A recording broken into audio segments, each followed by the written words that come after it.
হবে কিডনি প্রতিস্থাপন, খরচ আকাশ ছোঁয়া। ছেলেকে বাঁচাতে চরম সংকটে রাশন চকবন্দির ভূঁইয়া পরিবার। পূর্ব মেদিনীপুর জেলার এগড়া 1 নম্বর ব্লকের রাশন চকবন্দি গ্রামের বাসিন্দা বীরেন্দ্র ভূঁইয়া। ঘরে তার স্ত্রী এবং একমাত্র ছেলে। কোনো রকমে দিনমজুরি করে সংসার চালান বীরেন্দ্রবাবু।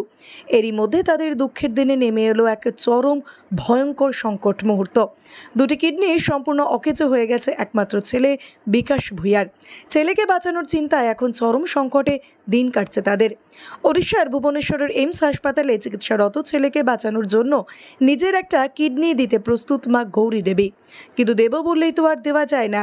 সেই কিডনি প্রতিস্থাপনের বিশাল খরচ, প্রায় 6 লক্ষ টাকা, যা এই মুহূর্তে ওই পরিবারের পক্ষে জোগাড় করা অসম্ভব। তাই এলাকাবাসীর কাছে আর্থিক সাহায্যের আবেদন জানিয়েছেন তারা। এই বিপদের দিনে সহমর্মিতার সাথে হাত বাড়িয়ে দিয়ে এগড়া 1 নম্বর ব্লকের রাশন চকবন্দি গ্রামের পঞ্চায়েত সদস্য ও এলাকার প্রধান শিক্ষক অজিত দাস জানান, অনেকেই আবার সাহায্যও করছে, আপনাদের পরিবারের পাশে দাঁড়াচ্ছে, কি বলবেন? হ্যাঁ, দাঁড়াচ্ছে সবাই। হ্যাঁ, দাঁড়াচ্ছে সবাই। সাহায্য সহযোগিতা পাচ্ছেন? হ্যাঁ, পাচ্ছি। কি বলবেন? ছেলেটা সুস্থ থাকুক, ভালো থাকুক, সবার আশীর্বাদে যে ভালো হয়ে যায় যেন ছেলেটা। আমরা তো অর্থহীন, সবার কাছে চাইছি, সবাই যেরকম পাচ্ছে সাহায্য করছে।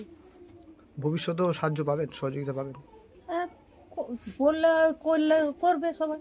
আমরা তো সেটা বলতে পারবো না যে কে করবে না করবে। এখন তো বর্তমান সবাই করছে। আপনার নাম?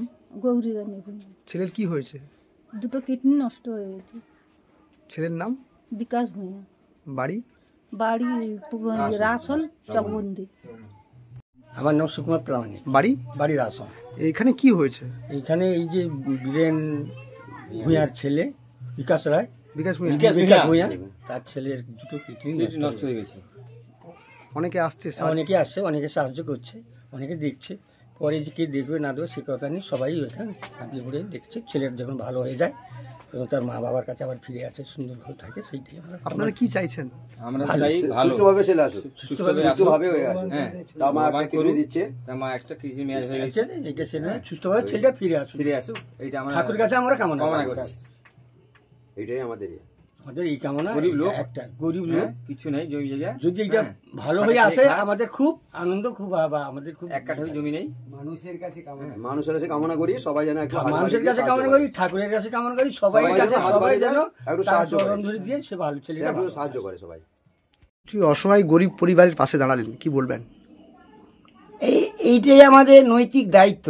আমরা পৃথিবীতে এসেছি আপনারে রয়ে বিব্রত রহিতে আসে নাহিকে অবনী পরে, বিশ্বকবি বলে গেছেন।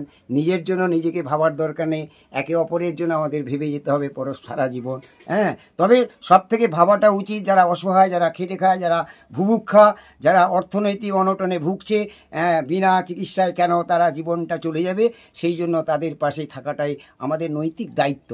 হ্যাঁ, সমাজের এটাই হচ্ছে মানুষের নৈতিক দায়িত্ব। তার মধ্যে আমি একজন অন্যতম। আমি চেষ্টা করব জ্ঞানত যতটুকু পারা যায় তাদের জন্য যতটুকু সহযোগিতা করা যায় আমি করে যাব। আপনার নাম? আমার নাম অজিত কুমার দাস। ডেজিগনেশন? আমি একজন স্কুলের প্রধান শিক্ষক এবং এই এলাকার একটা সুনির্দিষ্ট পলিটিক্যাল পার্টি, ভারতের কমিউনিস্ট পার্টি, মার্ক্সবাদী সিপিআইএম পার্টির প্রতীকে নির্বাচিত গ্রাম পঞ্চায়েতের জনপ্রতিনিধি।